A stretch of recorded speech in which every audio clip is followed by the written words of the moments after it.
If your thermostat is acting up, it could totally be because the wiring is loose or damaged, messing with your home's heating and cooling. So, first off, check the wires connected to your thermostat. Sometimes they just wiggle loose over time, you know? Grab a screwdriver and give those screws a little tighten, but don't go crazy or strip them.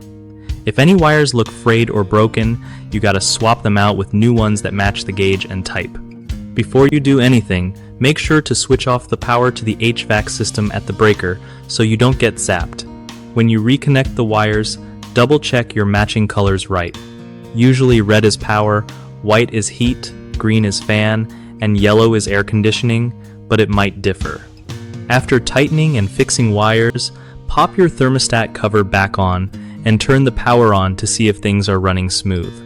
If it still feels wonky, it might be time to call in a pro electrician or HVAC technician instead of risking more damage.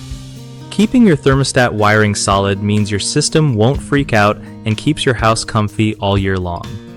One of the biggest issues with thermostat wiring problems is not turning off the power first, which can lead to shocks or frying your system. Always kill the breaker before touching wires.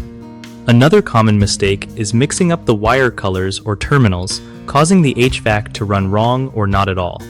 Double-checking the manufacturer's wiring diagram fixes this fast.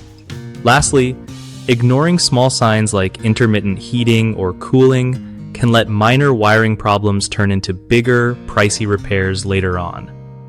Catching loose or damaged wires early saves you headaches and money.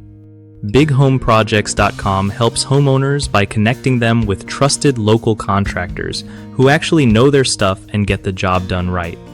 For contractors, it's a solid way to find steady work from people who need reliable help with home projects like fixing thermostat wiring or other repairs.